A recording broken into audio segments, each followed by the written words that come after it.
Jorge Carpizo. En octubre justamente del 86 es cuando se conformó el CEU, en donde tú todavía no participaste, a diferencia, por supuesto, de lo que has puesto en la elaboración de tu propia historia en Wikipedia. El caso es que, en efecto, en esas lides estudiantiles participaste una vez que el CEU logró lo que no había logrado un movimiento estudiantil en la historia de nuestro país, que fue ser exitoso y acordar la realización de un congreso universitario, que fue justamente la aspiración que concitó en los siguientes años para que pudiera ser cristalizado, no solo como un acuerdo político en las paredes universitarias, sino en efecto como una instancia para la reforma académica de la misma.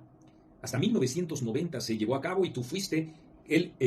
delegado al Congreso de parte de la UNAM, porque tú estudiabas en la UNAM, no fuiste egresado en la licenciatura de la misma, sino que tu activismo te fue comiendo y, en efecto, te graduaste en otra universidad, en la Universidad Humanitas, que tiene una enorme distancia respecto de los requerimientos académicos que, a pesar de todo, comprende nuestra alicaída máxima de tasa de estudios en nuestro país.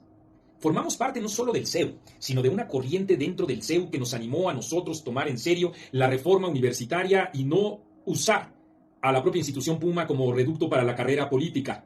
Yo fui, te acordarás, quien elaboró el documento de primera definición de reforma, el documento más acabado que una fracción estudiantil haya elaborado para tal efecto, pero claro que hay que decirlo, esto es resultado de un esfuerzo colectivo, de un seminario que animó a muchos de nosotros y que dirigió el profesor Olac Fuentes Molinar. Varios compañeros todos los sábados asistían, no menciono a varios de ellos porque no siguieron las lides políticas en ninguna vertiente, pero que ahí estaban, y a otros tantos que merecen todo mi respeto, como es el caso del doctor Ciro Murayama Rendón. Y varios otros que, si me están viendo en estos momentos, recordarán aquellos años de fiesta y estudio de la CRU en favor de la calidad académica. Hay también otros que participaron allí que no merecen mi respeto, al menos no en ser productivo académicamente y éticamente, por supuesto, como Ulises Lara. Pero el caso es que ahí participó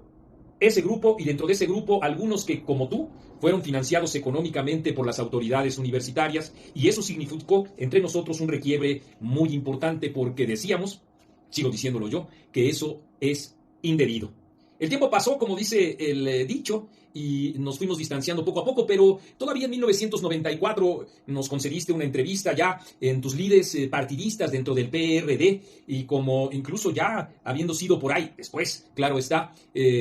funcionario en 2003 en el gobierno de la Ciudad de México. Así fue pasando el tiempo, pero antes, te acordarás muy bien, detonó un escándalo enorme. En el periódico La Crónica de Hoy se informó que una leche que no era leche, que se llamaba Betty,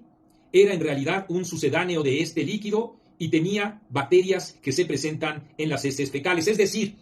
que eran féculas de papa llenas de caca.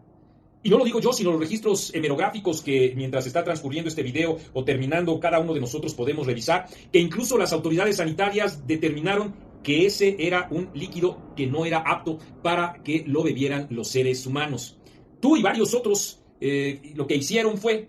pues presentarse en una rueda de prensa, decir que era leche, que no tenía caca, abrieron el botecito de la leche Betty, que era una vaquita simpática, y se lo tomaron frente a todos diciendo además que estaba deliciosa. A mí me parece, yo tengo esa hipótesis, Martí, que ese fue también un muy buen ejemplo de que te estabas aleccionando muy bien para comer sapos, o como en este caso, tragar mierda con tal de continuar con una carrera política. Y hay otro ejemplo, claro está, porque ese botecito que he dicho que estaba, lo tenía grabado ahí una vaquita atrás, traía la fotografía de distintos diputados, entre otros la tuya, siguiendo la escuela de René Bejarano, así se estaban promoviendo, estaba la foto, sí, de Martí Batres Guadarrama, para que no se le olvidara a la gente, en esa expresión de clientelismo, quiénes eran los que estaban dando esa leche a 2.50 o 2.80 pesos el litro, y las personas tenían derecho a 5 litros a la semana, siempre y cuando presentaran su credencial para votar con fotografía y se afiliaran al entonces Partido Revolucionario de la Revolución Democrática. Y recuerdo bien como tú señalaste que nada de eso era cierto, que todo esto se debía a una estratagema del salinismo para afectarlos, cuando en realidad, en efecto, dos cosas estaban ocurriendo. Una, la leche con caca, y dos, el clientelismo, que es la reiteración de los viejos vicios que de todas maneras te han seguido animando a ti durante tu carrera. Y así, con esas mismas actividades porriles, te has ido abriendo paso, inventándote una trayectoria académica que no tienes. Y también inventándote una historia política que tampoco tienes. Tú no surgiste del PSUM. Tú, en efecto, surgiste del Partido Patriótico Revolucionario,